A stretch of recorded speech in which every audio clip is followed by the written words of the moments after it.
Welcome, Crafty Friends, Annie Collins for Pajama Crafter Stamps. Today I'm going to create this shaker card. I'll quickly go over the products I use. I'm using the new Kraken Good Day stamp set. Here is a quick image of it. And I went ahead and stamped and fussy cut my image. I stamped it on Marshmallow Cardstock and went around the perimeter. And I adhered it to a frame I've cut using dies from my stash. I'm going to have this open area back here where all my shaker bits will come flying out of. So they're going to tuck behind and then come out. I have my sentiment, which I popped up, and I'm going to create this background here, this blue, with using this stencil from my stash, which is just bubbles. And I'm going to use 2 shades of blue to create a gradient effect, darker bubbles to lighter bubbles. Then I'll trim away all the excess and I'll adhere it onto my card. This is my acetate, and I'm just going to leave it here really quick. This is what we're going to start with, adhering our acetate to our frame. I'm going to move my acetate out of the way so you don't pick up all the glare from my lamps. I'm going to grab my pokey tool, looking for the pokey side here. This is the embellishment one from Pajama Crafters, and I'll have that link for you below. And I'm going to use the pokey side to remove the backing adhesive. I'm going to remove all the adhesive off this super strong sticky tape all the way around. So I put it around the perimeter of our frame and on the back of our image. So this will take a quick moment here. I sped it up a bit. I probably should sped it up a little bit more, but I'm just trying to show you the whole process. Now this stamp set, as you saw quickly, contains 2 images, both of little octopuses, octopi? Octopi is the plural for that, um, in a pirate theme. So they're so cute. Um, I went ahead and got him on here, and I did the sand. So it's the bottom of the ocean is what we're looking at here for this scene. I letting you know that I put some not foam adhesive. Oh my gosh. The sticky tape, this double-sided sticky tape on the flag. So I want to make sure I got all that in. We're almost done. We have this just a little bit to go here. And once we do that, we can adhere this straight to our acetate. There we go. It keeps sticking to my wand and my fingers. It's what we want. We want it nice and strong. All right, I'm going to lay this sideways so that the acetate doesn't pick up the glare from my lamps so that you can see. So there you go. Now I'm going to trim away any of the extra acetate.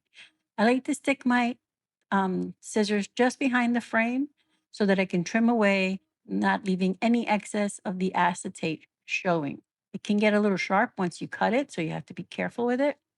And I want to make sure that none of it shows as well because it makes it look not so pretty. So I'm going to get this last little bit right in there and trimmed. Get rid of all that. And now we can set this aside for a little bit.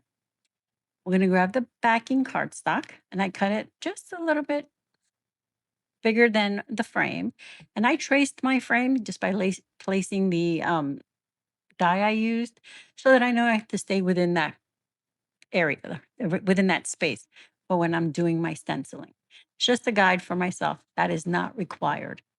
Okay, so I did the darker blue. Now I'm going to move on to the lighter blue, cleaning my brush along the way. I have 1 brush per color family. I just, there's no need to have different colors, but if you want to have multiple brushes, by all means, go ahead. It's your craft room, your space, your supplies.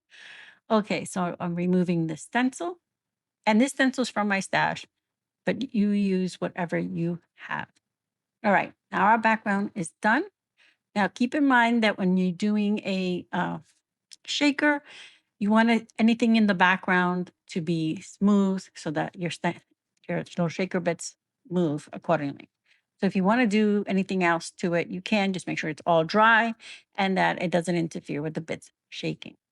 So I am using these black foam strips. These are from Barely Art. And I removed the backing and make sure both sides of the adhesive is exposed, because this way you can manipulate them so they can go around curved edges like so.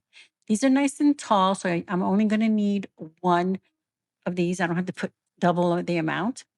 And what I'm trying to tell you here with pressing my fingers together is When you come to an end and you have to put another one, make sure they're pressed right up against each other. When they butt them up, make sure they're nice and tight so that the embellishments that you're going to place inside in here, the shaker bits, do not fall out.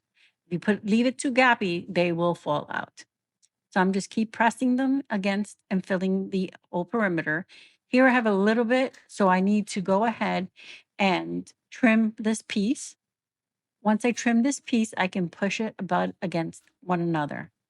I'm going to put a support piece in here because that is a tiny little piece and I'm afraid it won't stay in place. I am not filling this area up. If you would like to fill it all up, you can, so you don't have to put as much shaker bits inside, but I do want it to be empty there because I want to hide the bits and let them all fall out. Now in this shaker bit, I have these little gemstones, which is perfect because he has this little treasure box and I have a variety of colors. And there's also some clay bits that have little pirate, crossbones things, the skull and crossbones. So now I'm going to place my background on here, press it down to make sure we have good contact. And there you go. Our shaker is now working. Now I can quickly trim away the excess. I do the same thing, go as tight behind so I don't have any of that blue showing.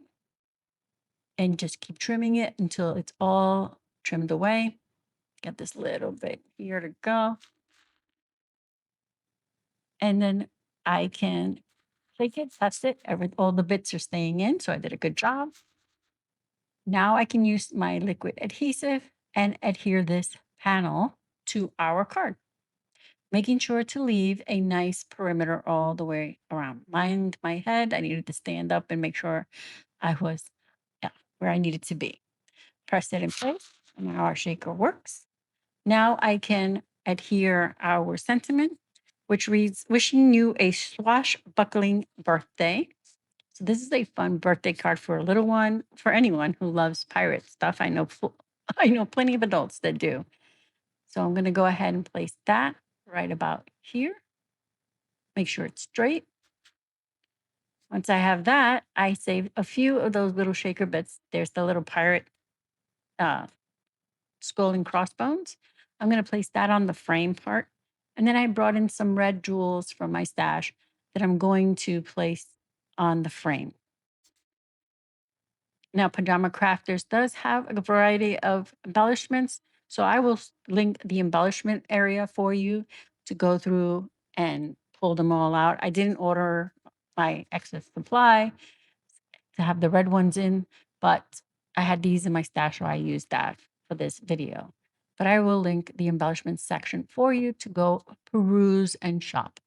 So I'm just going to put a few of these around the frame. You can on near the little octopus guy here. And I put one near the sentiment. You can put things on the acetate with liquid glue. Just make sure you clean off any of the extra. And there is our card. Works nicely. So when he's laying down, when he's standing up, you don't see it. And then surprise, there it is. So again, I used the Kraken Good stamp set. I linked it there for you to see.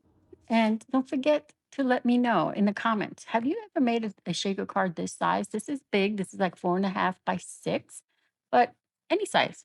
Are you interested in seeing more of these? Thank you for being here.